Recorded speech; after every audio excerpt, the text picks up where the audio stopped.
Hoy es un día muy especial, ¿no creen ustedes? Realmente muy especial. Los cristianos en todo el mundo conmemoramos y celebramos hoy nada menos que la gloriosa resurrección de nuestro Señor y Salvador Jesucristo. Independientemente si usted cree que Él resucitó el domingo o resucitó el sábado, el punto es que alrededor del mundo, hoy, en todos los púlpitos, se está hablando seguramente algo acerca de esa gloriosa resurrección. Y yo, hermanos, quiero ser consecuente a tan magno acontecimiento y quiero predicarles hoy algo sobre ese maravilloso tema. Pero antes de hablar de la resurrección de Cristo, quisiera decirles algo. Realmente, a lo largo de la historia ha habido varias resurrecciones claramente registradas en la palabra de Dios.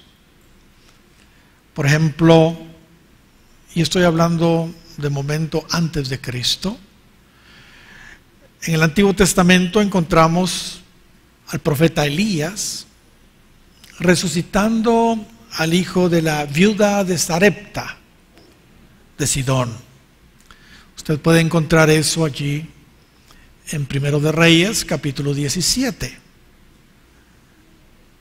El profeta Elías venía huyendo de Jezabel y Dios lo estaba sustentando en el arroyo de Kerit por unos cuervos, ahí junto al arroyo de Kerit. Pero llegó el momento en que el arroyo se secó y Dios le envió a Sarepta con esta viuda para que le sustentara ella. Pero ella era una mujer muy pobre y estaban comiéndose el último poquito de harina y aceite para luego morir. Y el profeta le dijo: dame primero a mí de comer. Y ella obedeció. Y indudablemente esto fue un gesto que Dios tomó en cuenta porque el niño murió. Pero el profeta Elías inmediatamente se lanza sobre él y lo resucita. Más adelante vemos a su sustituto, también el gran profeta Eliseo, resucitando a el hijo de esta mujer principal de Sunem. Eso lo encontramos ahí en Segunda de Reyes, capítulo 4. Esta mujer, cuando miraba pasar al profeta Eliseo, ella reconoció que era un varón de Dios y convenció a su esposo, que era ya un hombre mayor, que le hicieran una recámara al profeta y que pusieran ahí una cama, una silla, una mesa y un candelero. Y empezaron a albergar al profeta ahí en esa recámara que le construyeron cuando él pasaba por allí. Pero el profeta, agradecido de lo que ella estaba haciendo, le pregunta a su siervo: ¿qué podemos hacer por esta mujer? Y el siervo le dice: es que ella no tiene hijos. Y entonces él profetiza sobre ella y ella tiene un hijo. Y todo iba muy bonito, muy lindo, pero el niño crece y se muere también. Y el profeta Eliseo, al igual que lo hizo Elías antes que él, resucita a este hijo de la mujer principal de Sunem. Y más adelante el profeta Eliseo muere y lo sepultan. Y sucede que de repente había un cortejo fúnebre y iban a enterrar a alguien pero aparecieron unos moabitas por ahí armados haciendo relajo, y entonces estos hombres tuvieron miedo y ya no llegaron al sepulcro donde iban a sepultar a este hombre, y lo que hicieron fue meterlo apresuradamente en el sepulcro del profeta Eliseo. Y dice la escritura que el cuerpo de este hombre muerto tocó los huesos de Eliseo y inmediatamente resucitó. Resurrecciones hubieron entonces en el Antiguo Testamento, y en el Nuevo Testamento, hermanos, encontramos también varias resurrecciones. Por ejemplo, Cristo realizó 3 registradas. Por supuesto, particularmente creo que Él hizo mucho más resurrecciones mientras Él estuvo aquí en su ministerio de 3 años y medio. Yo creo que hizo más, porque así lo dice Juan, que si se escribiera todo lo que Él hizo, dice el último versículo del Evangelio de San Juan, que si se escribiera todo lo que Él realizó, no cabrían los libros para narrar. Así que seguramente Cristo realizó muchas más resurrecciones y más milagros de los que se registran en las Escrituras. Pero recordemos, resucita a la hija de Jairo. Recién ella había fallecido, tenía tal vez unos minutos de haber fallecido. Jairo, un principal de una sinagoga, se acerca a Cristo y le dice: por favor, ve a mi casa a orar porque mi hija se está muriendo. Una niña pequeña de 12 años. Y Jesús le dijo: ok, voy. Y empezó a dirigirse hacia la casa de él, cuando de repente aparece esta mujer con flujo de sangre, y ustedes conocen la historia. Y ella se pone a platicar con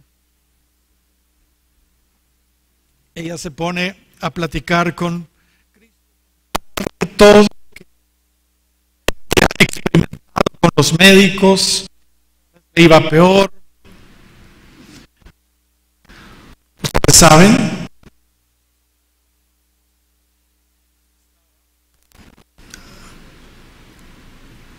¿ya estuvo o no?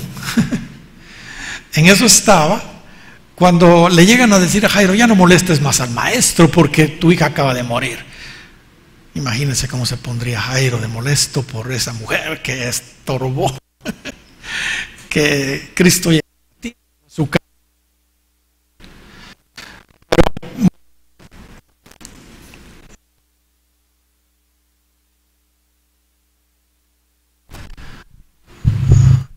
Esperemos que ahora sí. ¿Me oyen, hermanos? ¿Oyeron lo último? Lo repito. El asunto es que Cristo le dice a Jairo: confía, tranquilo, le dice, yo voy a ir. Y fue y sacó a todos los que estaban allí y resucita a la hija de Jairo. Pero no fue la única resurrección que él hizo. Yendo él a la aldea de Naín, cuando iba llegando, iba un cortejo fúnebre hacia el cementerio. Otro joven,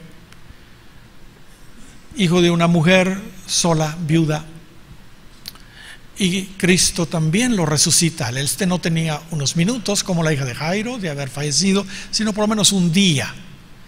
Y todos conocemos el caso de Lázaro. No tenía unos minutos, no tenía un día, sino tenía 4 días de haber fallecido, pero Cristo también le resucita.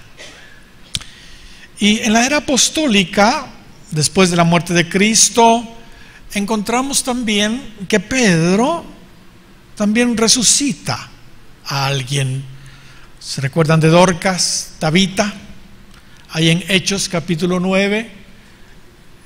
Esta mujer también falleció y Pedro se hinca, ora y la resucita. Y más adelante tenemos a este joven Eutico, que estaba en un tercer nivel oyendo una larga prédica de Pablo y se quedó dormido allí en la ventana del tercer piso y cae y muere. Pablo baja y ora por él y lo resucita también. Resurrecciones entonces que se registran en la Escritura hubieron además de la resurrección de nuestro Señor Jesucristo. Y hermanos, a lo largo de la historia de la iglesia han habido muchas otras resurrecciones registradas, así realmente.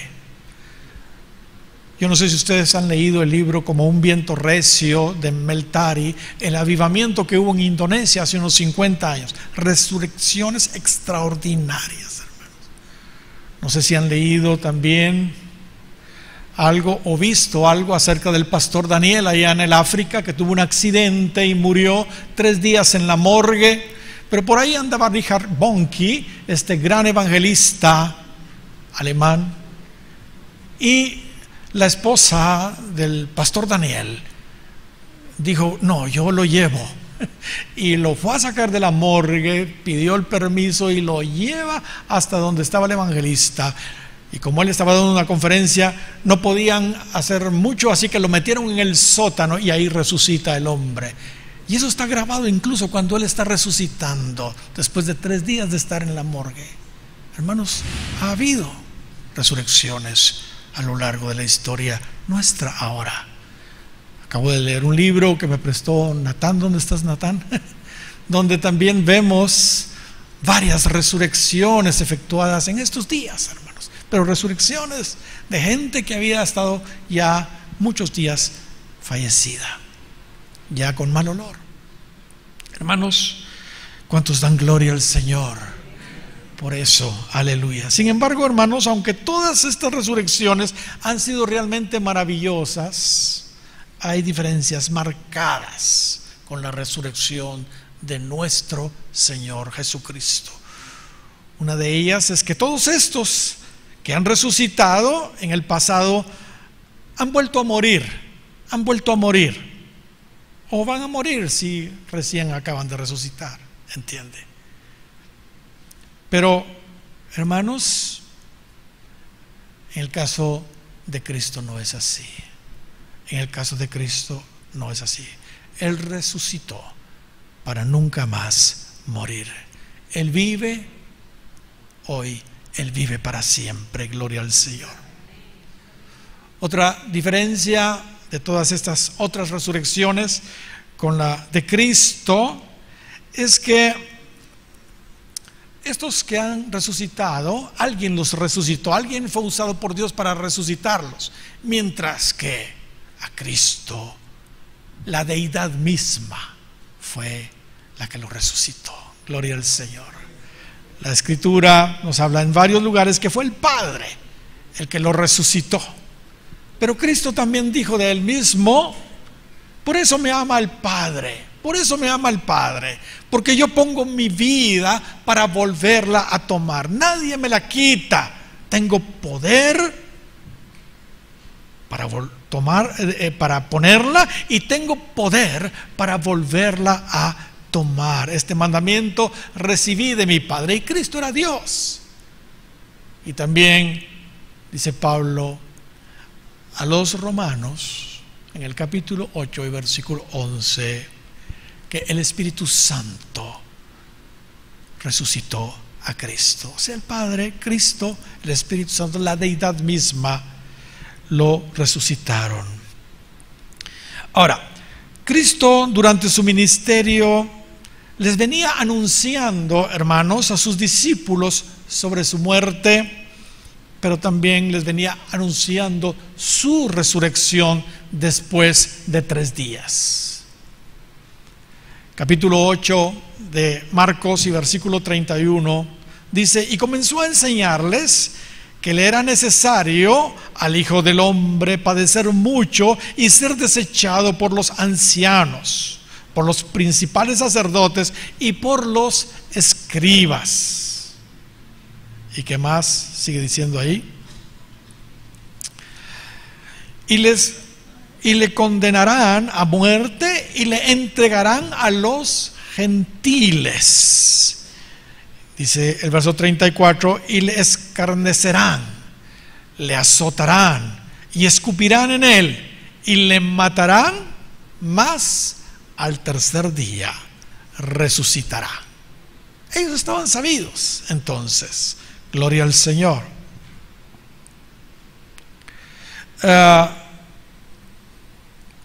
Vamos a ver, yo creo que mezclé dos versículos. En el verso 31 del capítulo 8 de Marcos dice que Él les dijo que iba a resucitar después de 3 días. Y en el verso 33 del capítulo 10 de Marcos les dice que iba a resucitar al tercer día. También en Juan capítulo 2 y versículo 18 dice: y los judíos respondieron y le dijeron: ¿qué señal nos muestras ya que haces esto? Respondiendo Jesús les dijo: destruid este templo y en 3 días lo levantaré. Dijeron luego los judíos: en 46 años fue edificado este templo y tú en 3 días lo levantarás. Mas él hablaba del templo de su cuerpo. Por tanto, cuando resucitó de entre los muertos, sus discípulos se acordaron que había dicho esto y creyeron la escritura y la palabra que Jesús había dicho. Jesús entonces venía anunciándoles a sus discípulos acerca de su muerte y de su resurrección. Y parece ser, por lo que aquí estamos viendo en este verso 22 del capítulo 2 de Juan, que, hermanos, los discípulos como que no habían caído en cuenta de que era lo que Jesús les estaba diciendo, que Él iba a resucitar al tercer día, porque dice que hasta ahí se acordaron ellos de lo que les había dicho Jesús, ¿entiende? Esto se confirma también en Marcos capítulo 9 y versículo 31. Dice ahí: porque enseñaba a sus discípulos y les decía: el Hijo del Hombre será entregado en manos de hombres y le matarán, pero después de muerto resucitará al tercer día. Y mire lo que dice el verso 32 de Marcos 9. Pero ellos no entendían estas palabras. Ellos no entendían estas palabras y tenían miedo de preguntarle. Cristo venía anunciando entonces su muerte y su resurrección, aunque ellos no lograban entender del todo. Ahora, hermanos, antes que veamos sobre la resurrección de Cristo y sus múltiples apariciones después de haberse levantado de entre los muertos, permítanme, hermanos, razonar un poquito sobre lo que implica esa palabra resucitar o resurrección en general. En palabras simples, hermanos, podríamos decir que resurrección es recuperar o volver a la vida después de haber muerto. Volver a la vida después de haber fallecido. Como sabemos, originalmente el plan de Dios era que el hombre viviera, hermanos, eternamente.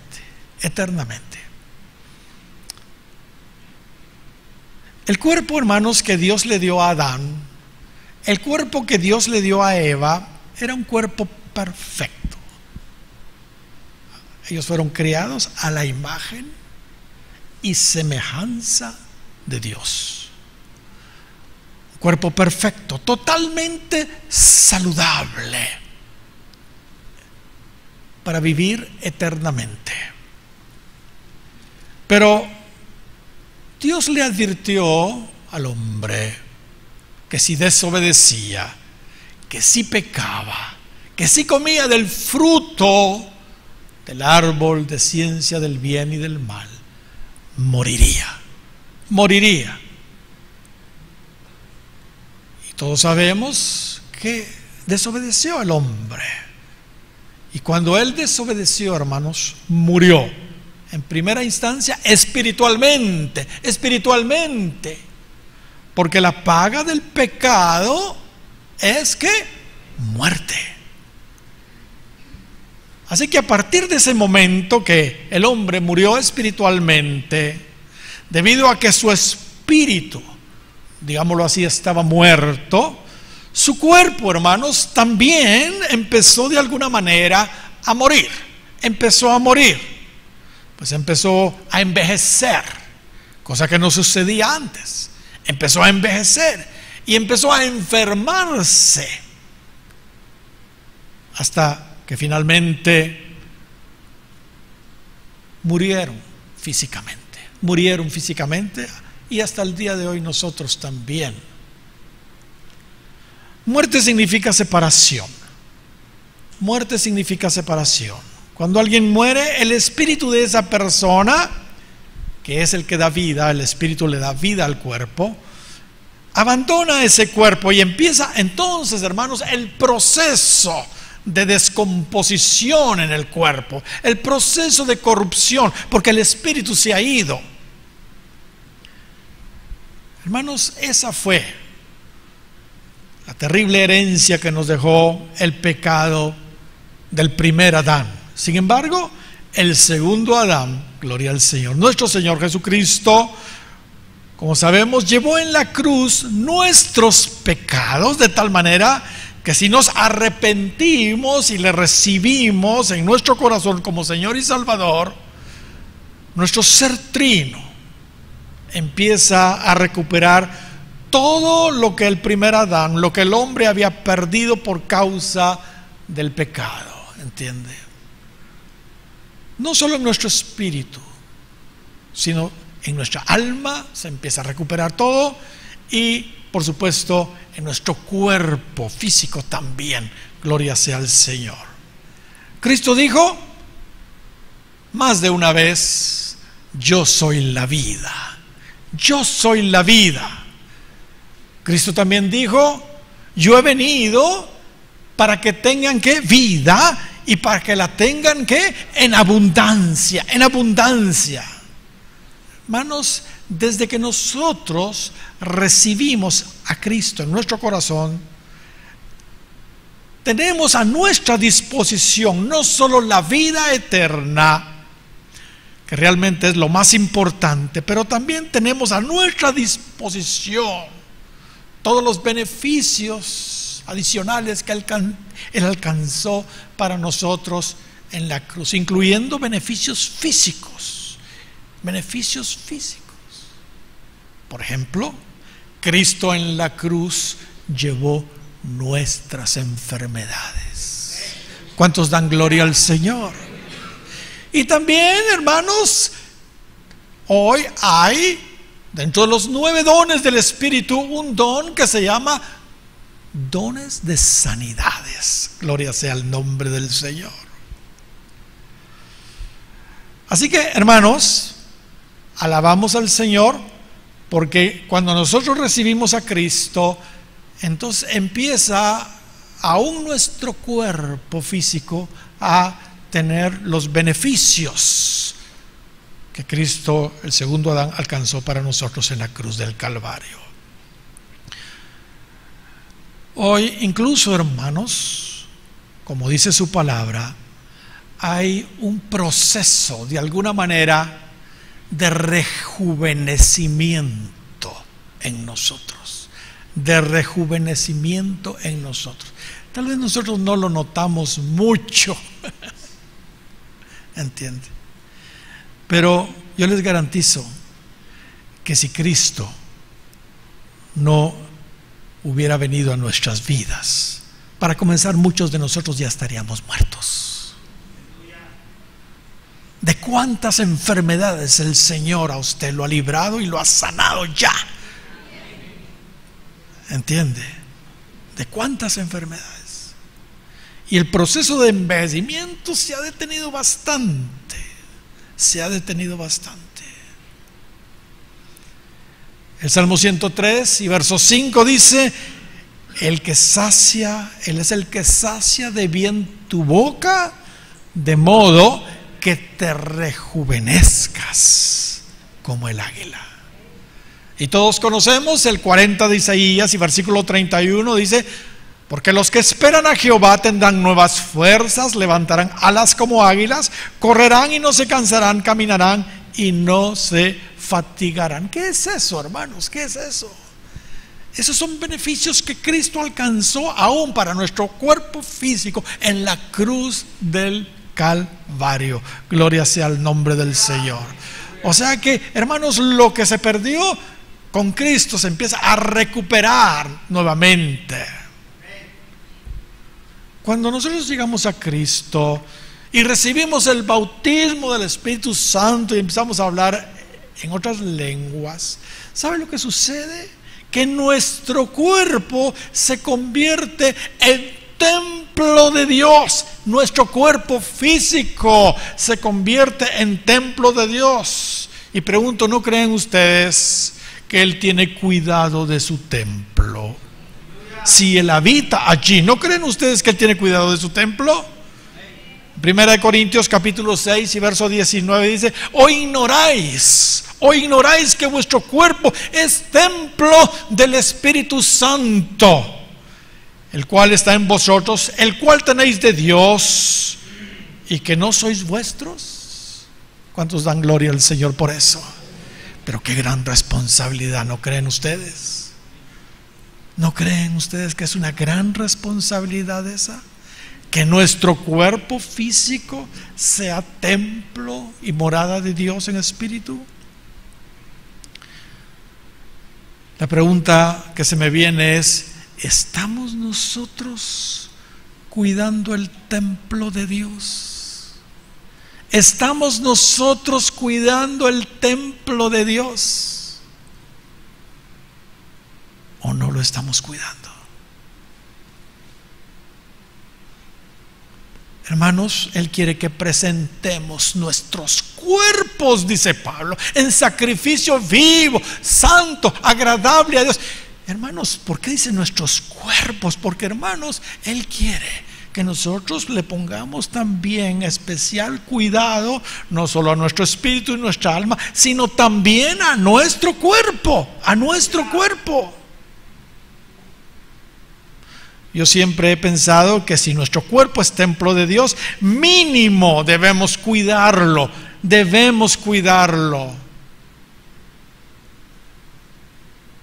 Pero muchos no lo cuidan. Fuman, beben y se drogan y hacen tantas cosas. Y comen cada cosa.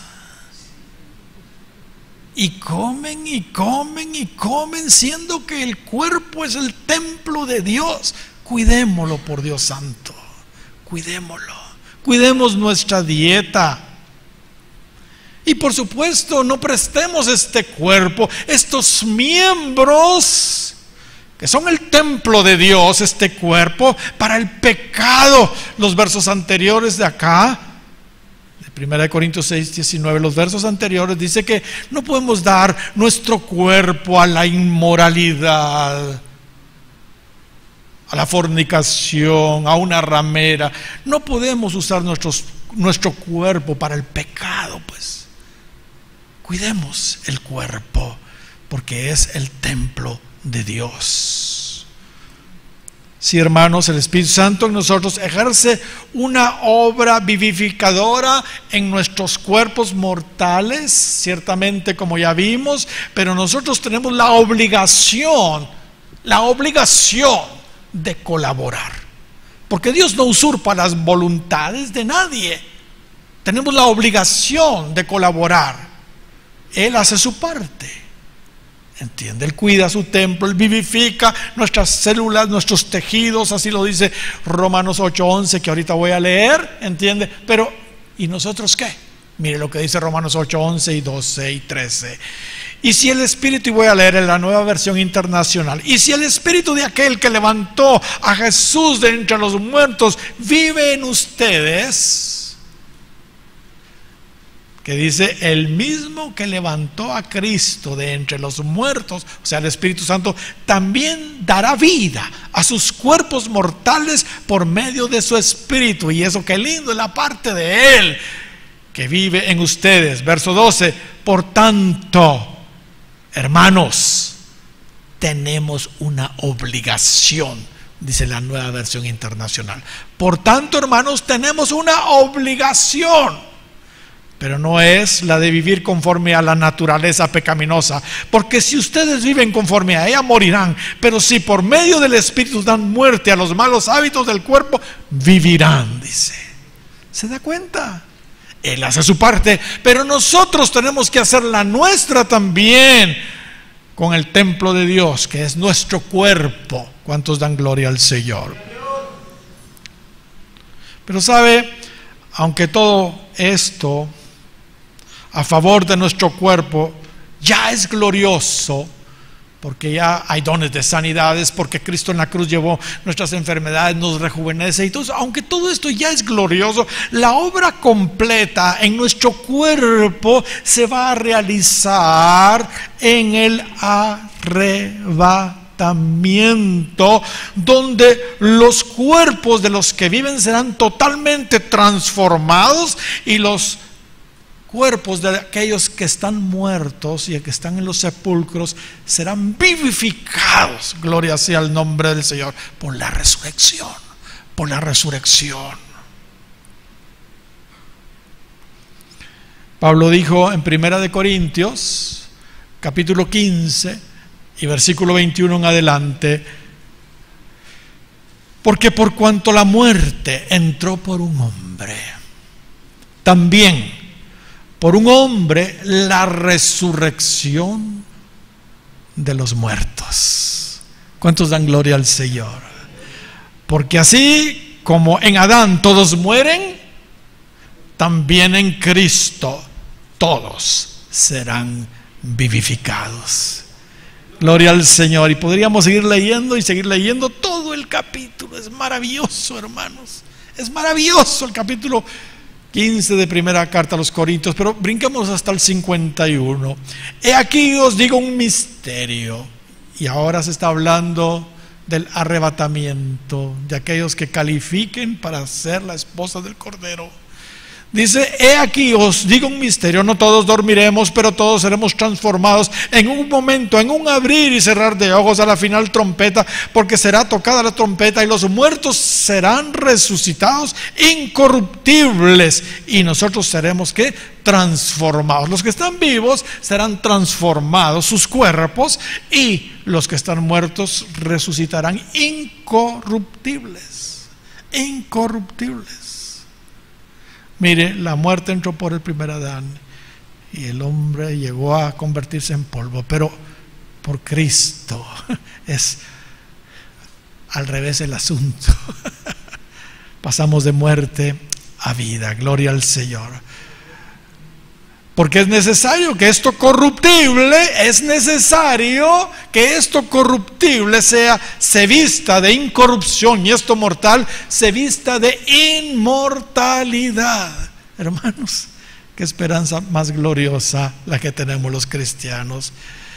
Y cuando esto corruptible se haya vestido de incorrupción y esto mortal se haya vestido de inmortalidad, entonces se cumplirá la palabra que está escrita: sorbida es la muerte en victoria. ¿Dónde está, oh muerte, tu aguijón? ¿Dónde, oh sepulcro, tu victoria? Ya que el aguijón de la muerte es el pecado y el poder del pecado la ley. Mas gracias sean a Dios que nos da la victoria por medio de nuestro Señor Jesucristo. ¿Cuántos dan gloria al Señor? Hermanos, los pecados clavados en la cruz y ahora el proceso de restauración, de muerte a vida. Hermanos, ya se pusieron a pensar lo que implica realmente una resurrección, lo que implica una resurrección. Los médicos nos podrían explicar mejor esto, pero hermanos, la verdad es que Dios no tiene planes solo para nuestro espíritu y nuestra alma. Por supuesto, eso es lo más importante. Él también tiene planes para nuestro cuerpo, para nuestro cuerpo. ¿Cuántos dan gloria al Señor? ¿Sabe? En el arrebatamiento, los cuerpos nuevamente vivirán, que ya están totalmente desintegrados. Y si el cuerpo no está totalmente deshecho, todavía hay huesos, pues. Dice la Biblia que a esos huesos le van a llegar los tendones y la carne y la piel. Se les va a integrar nuevamente. Gloria al Señor. Hermanos, qué tremendo. Un ejemplo gráfico de esto es lo que Dios hará con los judíos piadosos de todos los tiempos en el milenio. En el milenio. Mire lo que dice Ezequiel capítulo 37 y versículo 3. Y me dijo: hijo de hombre, ¿vivirán estos huesos? Profético para lo que sucederá con los judíos piadosos en el milenio. Y dije: Señor Jehová, tú lo sabes, tú lo sabes. Me dijo entonces: profetiza sobre estos huesos y diles: huesos secos, oíd palabra de Jehová. Así ha dicho Jehová el Señor a estos huesos: he aquí, yo hago entrar espíritu en vosotros y viviréis, y pondré tendones sobre vosotros, y haré subir sobre vosotros carne, y os cubriré de piel, y pondré en vosotros espíritu, y viviréis, y sabréis que yo soy Jehová.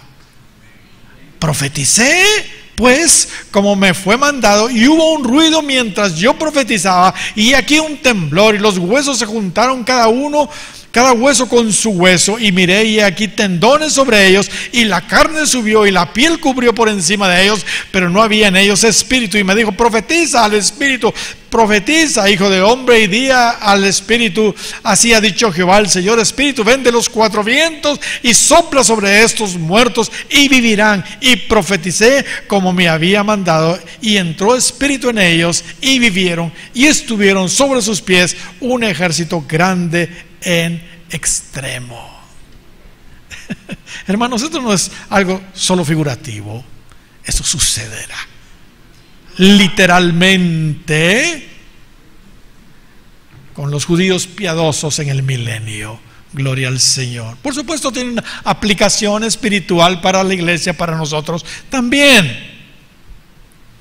Pero igual, aun cuando la materia, hermanos, ya está totalmente corrompida, pues, desintegrada, deshecha, hecha polvo, porque aquí todavía vimos huesos, ¿entiende? Hermanos, aunque esté ya hecho polvo, en la resurrección lo que sucede es que nuevamente, hermanos, ese cuerpo, aunque esté ya completamente pulverizado, se va a integrar, se va a reconstruir milagrosamente, y como acabamos de ver, recobra la vida cuando el espíritu regrese a ese cuerpo. Esto es algo realmente maravilloso, ¿no creen ustedes, hermanos? Es que, hermanos, el tema de la resurrección es un tema de veras tremendo. Y nosotros que tenemos testimonios vivos de eso, hermanos, porque siguen sucediendo, lo podemos ratificar. No, hermanos, si no estamos viviendo una religión, estamos viviendo el reino de Dios. Gloria al Señor. De hecho, hermanos, esto ya sucedió, no solo con huesos, sino con polvo, con muchos de los santos del Antiguo Testamento que estaban en el paraíso, sus espíritus, pues. Cuando Cristo resucitó, muchos santos que ya estaban convertidos en polvo, hermanos, del Antiguo Testamento, resucitaron con Él. Así lo describe Mateo. Hermanos, esto es algo que muchos no predican y pasan por alto. Cuando Cristo resucitó, resucitaron con Él muchos santos del Antiguo Testamento. Mateo 27 y versículo 52 dice: y se abrieron los sepulcros, dice, y muchos cuerpos de santos que habían dormido se levantaron, y saliendo de los cuerpos después de la resurrección de Él, vinieron a la santa ciudad y aparecieron a muchos. No solo Cristo se estuvo apareciendo por 40 días a las personas, a los discípulos especialmente, sino, hermanos, también muchos de los grandes hombres del Antiguo Testamento lo hicieron. Pero eran polvo. Esto fue el cumplimiento de lo que Isaías había profetizado ya unos 700 y pico de años antes de Cristo. Ahí en el 26 de Isaías y versículo 19, es la profecía de lo que acabamos de leer en Mateo 27. Dice: tus muertos vivirán, tus muertos vivirán, sus cadáveres resucitarán, despertad y cantad. ¿Qué dice? Moradores ¿de qué? Del polvo, del polvo. Porque tu rocío es cual rocío de hortalizas, y la tierra dará sus muertos. Eso sucedió después de la resurrección de Cristo. Cientos, miles de personas, no sé cuántos, pero muchos resucitaron. Job tenía este entendimiento. ¿Cómo es posible que Job? ¿Y nosotros qué? Capítulo 19 de Job y versículo 25. Yo sé que mi Redentor vive, decía Job. Mire qué esperanza la que tenía Job. Yo sé que mi Redentor vive, y al fin se levantará sobre el polvo, y después de deshecha esta mi piel, en mi carne he de ver a Dios, al cual veré por mí mismo, y mis ojos lo verán y no otro, aunque mi corazón desfallece dentro de mí. 19 de Job, versos 25 al 27. Del polvo, ya deshecha la piel, dice. Él estaba seguro que iba a resucitar. Realmente, hermanos, no importa el estado en que se encuentran los cuerpos, si han llegado a ser huesos, polvo o incluso ceniza porque han muerto quizá martirizados en una hoguera, ¿entiende? No importa, Dios es poderoso para resucitarlos. ¿Cuántos dan gloria al Señor? Dios tiene planes para nuestro cuerpo. Hagamos lo que nos corresponde, ¿no creen ustedes? Pero regresando a la resurrección de las resurrecciones, quiero decirles,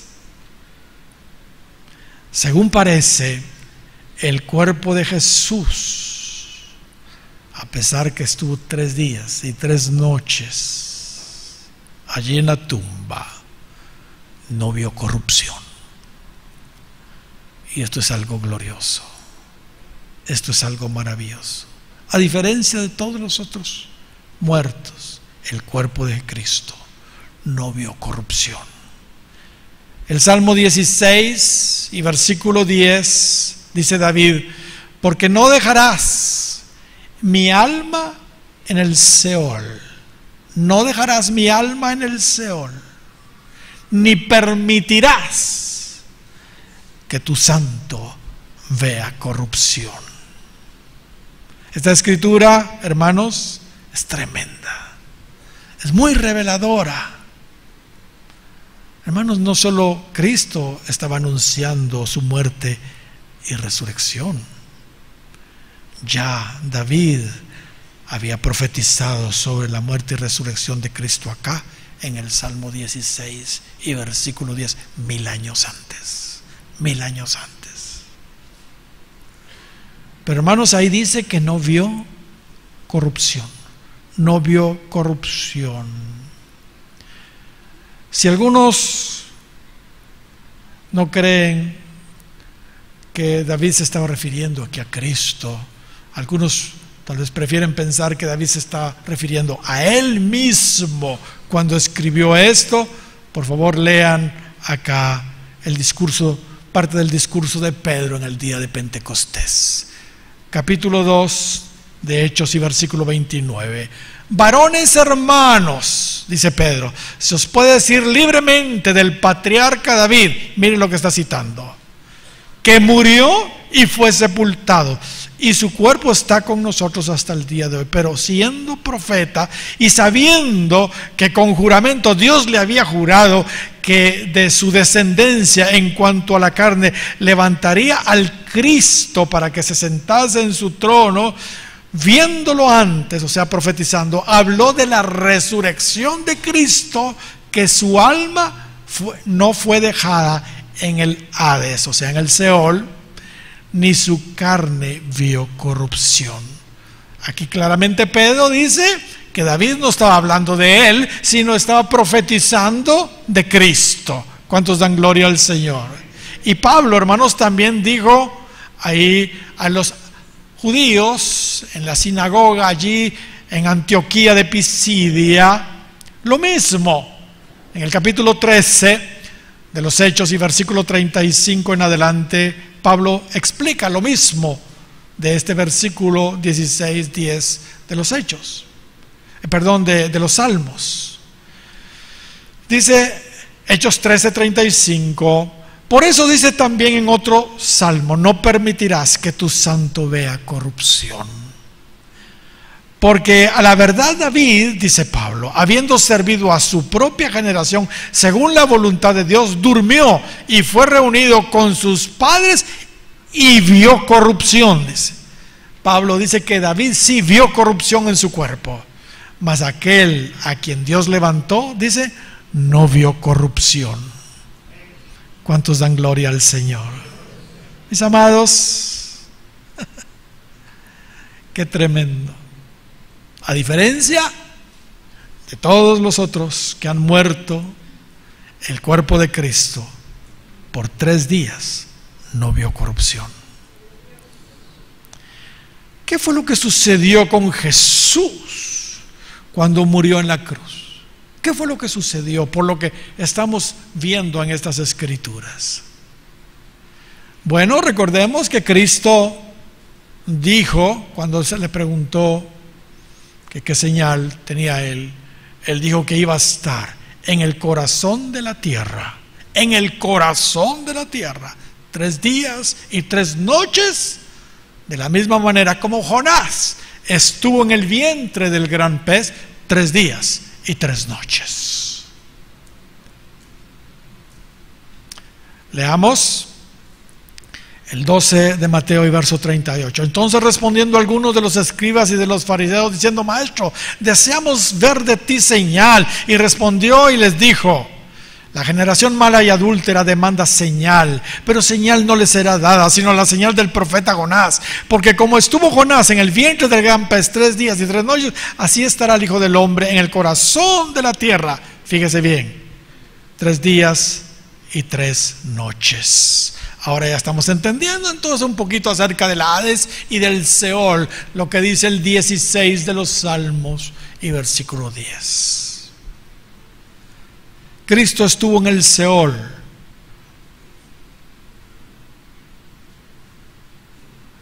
Tres días y 3 noches. Seol es el lugar donde están todos los muertos. El Seol quedaba en el corazón de la tierra. Y habían 2 secciones: el infierno de un lado y el paraíso del otro. ¿Se recuerdan la historia del rico y Lázaro? Había un abismo acá, uno estaba con Abraham y otro estaba en el infierno. Pues muy bien, esto era el Seol, corazón de la tierra. Pero Cristo no fue en cuerpo ahí abajo, sino fue en espíritu y en alma, porque no dejarás mi alma en el Seol. Y Pedro dice que fue en espíritu. Primera de Pedro, capítulo 3 y versículo 18, porque también Cristo padeció una sola vez por los pecados, Primera de Pedro 3, 18, el justo por los injustos, para llevarnos a Dios, siendo la verdad muerto en carne, pero que vivificado en espíritu, en el cual también fue y predicó a los espíritus encarcelados. En espíritu entonces. Los que en otro tiempo desobedecieron cuando una vez esperaba la paciencia de Dios en los días de Noé, mientras se aparejaba el arca, en la cual pocas personas, es decir, 8, fueron salvas por agua.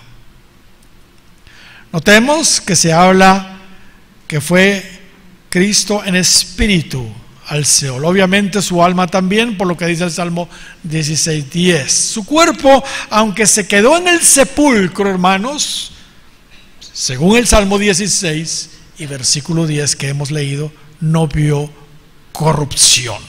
No vio corrupción. Así que yo me metí al internet, que es lo que nos aclara muchas cosas cuando no sabemos. A ver, el proceso de descomposición, ¿cómo opera? ¿Cómo es el asunto? Y hermano, ya no quise seguir investigando porque me dio miedo, hermano. Ay, qué feo el asunto ese. Pero hermanos, la cosa casi es inmediata. Y empieza el cuerpo a ponerse tieso, rígido, empiezan los fluidos y empiezan las bacterias y empiezan las moscas y los gusanos. Ay. Y entonces dije yo, está seria la cosa. Pero él no vio corrupción.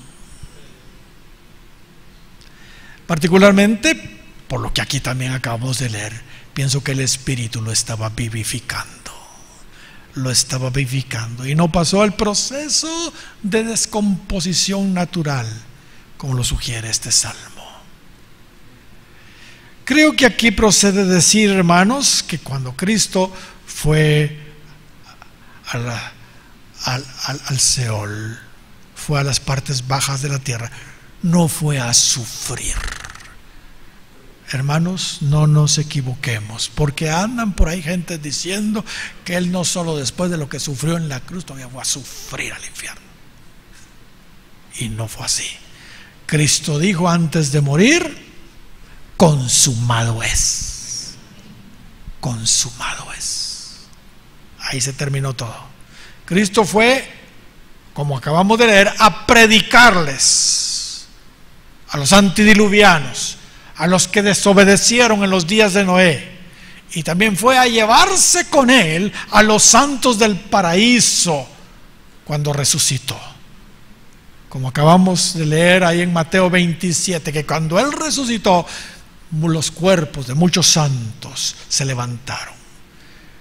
El apóstol Pablo menciona eso también en Efesios capítulo 4 y versículo 7. Pero a cada uno de nosotros fue dada la gracia conforme a la medida del don de Dios, del don de Cristo, perdón. Verso 8 del capítulo 4 de Efesios. Por lo cual dice, subiendo a lo alto, llevó cautiva la cautividad y dio dones a los hombres. A eso fue. Miren lo que dice el verso 9. Y eso de que subió, ¿qué es? Sino que también había descendido primero a las partes más bajas de la tierra. El que descendió es el mismo que también subió por encima de todos los cielos para llenarlo todo. ¿Cuántos dan gloria al Señor? Eso hizo Cristo. A eso fue. A predicarles a aquellos desobedientes, antidiluvianos, y a llevar con él a la gente del paraíso que estaba ahí en el Seol. ¿Cómo fueron los acontecimientos de la resurrección de Cristo? Todos sabemos que Cristo murió en la fiesta de la Pascua judía, como a las 3 de la tarde. Así lo dice la Escritura. En ese año, ese día fue miércoles, no viernes, fue miércoles. Y debido a que el jueves judío empezaba a las 6 de la tarde y era un día de reposo, era el día después de la Pascua, el gran sábado se le llamaba, un día muy solemne. El cuerpo de Jesús no podía permanecer muerto en la cruz, así que su sepultura, hermanos, era apremiante, porque él muere a las 3 y antes de las 6 él tenía que estar sepultado, porque empezaba a las 6 de la tarde un día de reposo, el gran sábado, que no era sábado semanal, sino un día de reposo de la festividad de la Pascua. Ahora, había un hombre rico, un hombre muy bueno, muy justo, llamado José de Arimatea. Él era un miembro del concilio judío, un hombre muy importante, pero él no había consentido con los hechos de ellos lo que hicieron con Cristo. Él era realmente un discípulo secreto de Jesús. Un discípulo secreto de Jesús. Así lo dice la Biblia. Este entró osadamente, hermanos, delante de Poncio Pilatos y solicitó que le dieran el cuerpo de Jesús para sepultarlo. Pilato preguntó si ya había de veras fallecido, y cuando le dijeron que sí había fallecido, entonces le concedió el cuerpo. A propósito, ahí se cumplió la profecía del capítulo 53 de Isaías y verso 9, que dice que se dispuso con los impíos su sepultura, mas con los ricos fue en su muerte. Y lo que hizo José de Arimatea, juntamente con Nicodemo, otro discípulo secreto de Jesús que llegaba a verlo solo de noche por temor al Sanedrín y a los religiosos, ¿entiende? Lo que hicieron ellos, hermanos, es que, bueno, Nicodemo llevó 100 libras de mirra y aloes, y lo que hicieron fue envolver el cuerpo de Jesús en los lienzos con esas especies aromáticas, como acostumbraban los judíos, y después de haberlo puesto en la tumba, hicieron rodar una gran rueda de piedra a la entrada del sepulcro y se fueron. A propósito, el sepulcro donde Jesús fue puesto quedaba muy cerca del Gólgota, en un huerto, una ladera. Ahí había un hoyo, el sepulcro estaba cavado en una peña, y era un sepulcro nuevo, nunca nadie lo había usado antes. Pero al día siguiente se reunieron los principales sacerdotes y los fariseos ante Pilato, haciéndole una petición. Ellos le pidieron a Pilato que les proporcionara una guardia frente a la tumba de Jesús. Le pidieron una guardia. Y la razón era porque se acordaron que Jesús había anunciado varias veces que iba a resucitar al tercer día.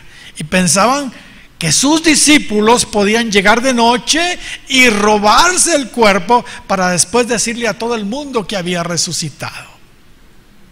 Y Pilato accedió a su petición y les proporcionó la guardia. La guardia romana consistía en 4 hombres. Algunos sugieren que por ser Jesús pusieron más, pero esa era la guardia romana, por lo menos 4 hombres. Además, le pusieron a la piedra que cubría la caverna un sello. El sello era una cuerda que pasaba por enfrente de esa gran roca que tapaba la boca del sepulcro y estaba sujetada en los extremos con arcilla, de tal manera que para abrir la tumba, haciendo rodar esa gran rueda de piedra, era necesario romper el sello. Pregunto, mire, todo eso, todas esas medidas, ¿habrá algún sello? ¿Habrá alguna piedra, por pesada que fuera? ¿Habría alguna guardia, por adiestrada que pudiera haber evitado la resurrección de nuestro Señor Jesucristo? Hermanos, todo eso nos muestra, hermanos, lo glorioso que realmente fue la resurrección de nuestro Señor. La resurrección de Cristo es incuestionable, hermanos, incuestionable. Fíjese bien lo que voy a decir. Todos los escépticos que en su afán de refutar la resurrección de Cristo han estudiado seriamente, estoy hablando de los que han estudiado seriamente, no solo en la Biblia, sino también en la historia, la resurrección de Cristo, se convencen y reconocen que la resurrección de Cristo sí fue realidad. Sí fue realidad. La evidencia histórica de la resurrección de Cristo es abrumadora. Igual que la evidencia bíblica. Y mucho más convincente que cualquier otro milagro, por grande que éste haya sido, hermanos, la resurrección es el milagro, digamos, con más evidencia que hay. Realmente la doctrina de la resurrección de Cristo es la que confirma todo lo que Jesús enseñó y hizo. Repito, la doctrina de la resurrección de Jesucristo es la que confirma todo lo que Jesús enseñó e hizo, y sella de una forma fehaciente, hermanos, que realmente Él es el Hijo de Dios. ¿Cuántos dan gloria al Señor? Hermanos, de todas las religiones que existen, solo el cristianismo reclama que la tumba de su fundador está vacía. Está vacía, pues ha resucitado. Gloria al Señor. La resurrección de Jesucristo elevó al cristianismo preeminentemente sobre el judaísmo y, por supuesto, sobre todas las otras religiones paganas. Les animo a leer el libro de Josh McDowell titulado Evidencia que exige un veredicto. Evidencia que exige un veredicto. Hermanos, increíble. Léanlo para documentarse sobre este tema de la resurrección y muchos otros, por supuesto. ¿Sabe? La Biblia registra que Cristo, después de haber resucitado al tercer día, se les apareció a sus discípulos con cuerpo glorificado por lo menos 11 veces. Por lo menos 11 veces. Primero a María Magdalena, después a las otras mujeres, y esto me llena de gozo. Primero a María Magdalena, esa mujer tremenda que tuvo que ser liberada de 7 terribles demonios, pero que amaba profundamente al Señor. Ay, hermanas, siéntanse dichosas. Primero se le apareció a María Magdalena, después a las otras mujeres, ya después a los discípulos de Emaús, y después a Pedro, después a los 10 apóstoles, porque no estaba Tomás por allí. Eso fue el primer día de la semana. Eso fue el primer día de la semana, el domingo. Y en los siguientes 40 días, o sea, hasta su ascensión, se les apareció, por lo menos registrados en la Biblia, otras 6 veces. Primero sus 11 apóstoles, ya Tomás incluido, entiende. Esto fue 8 días después del domingo. Después se les apareció a 7 de sus discípulos en el mar de Tiberíades. Después a sus 11 apóstoles en el monte, ahí en Galilea. Después a 500 hermanos juntos. Después a Santiago, el que no creía en él, su hermano en la carne. Se le aparece también Cristo a él. Y después a los 11 apóstoles cuando ascendió. McDowell también escribió lo siguiente: después de más de 700 horas de estudiar este asunto, dice, y de investigar en detalle su fundamento, he llegado a la conclusión de que la resurrección de Jesucristo es uno de los fraudes más perversos, malignos y crueles que se hayan anidado en el corazón de los hombres, o es el hecho más fantástico de la historia, dice. ¿Cuántos dan gloria al Señor? Jesús, dice McDowell, tiene 3 credenciales. Tiene 3 credenciales. Primero, el impacto de su vida sobre la historia. Vaya si no. Segundo, la profecía o las profecías cumplidas en su vida. Y tercero, su resurrección. Su resurrección. Hermanos, el cristianismo, sin la resurrección de Jesucristo, en poco tiempo hubiera desaparecido. Si al cristianismo le quitamos la resurrección de Cristo, cae. Mis amados, estudiemos la doctrina de la resurrección de los muertos que encontramos en Hebreos capítulo 6. Y especialmente estudiemos la resurrección de nuestro Señor y Salvador Jesucristo. Que no nos pase lo que le pasó a los saduceos, que no creían en la resurrección. Cristo les dijo a ellos, ahí en Mateo 22, 29, erráis, ignorando las Escrituras y el poder de Dios.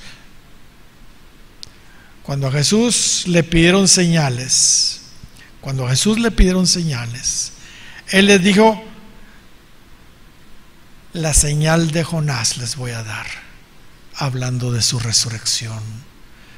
Después le volvieron a pedir otra señal y él dijo, les voy a dar la señal del templo, que lo voy a derribar y reconstruir en 3 días, hablando de su resurrección. Hermanos, es que la resurrección es lo más importante del cristianismo. Insisto, el cristianismo y la resurrección de Jesucristo son inseparables. De hecho, son en efecto uno. Más claro no canta un gallo, ¿verdad, hermanos? Pablo dijo a los Corintios en capítulo 15, versículo 14, si Cristo no resucitó, vana es entonces nuestra predicación, vana es también entonces nuestra fe. Hermanos, si Cristo no resucitó, vana es nuestra predicación, vana es nuestra fe. Termino leyéndoles las siguientes palabras porque me encantan.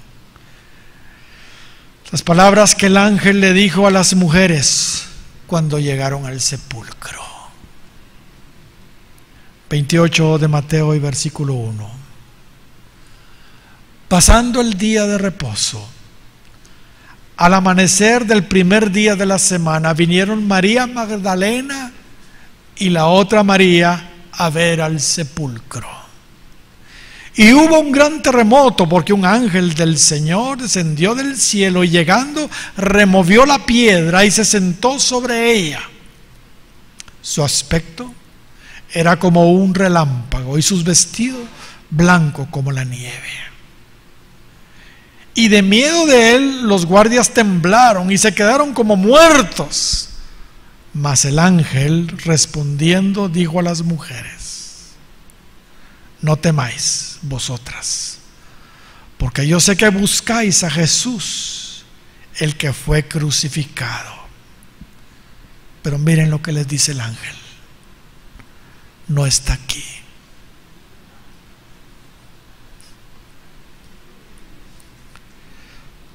Pues ha resucitado.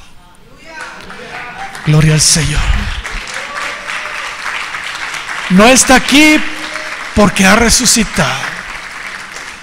Lucas lo dice de esta manera, ¿por qué buscáis entre los muertos al que vive? No está aquí, sino que ha resucitado. Gloria al Señor. Pónganse de pie, mis queridos hermanos. Ahora sí, denle un fuerte aplauso al Señor.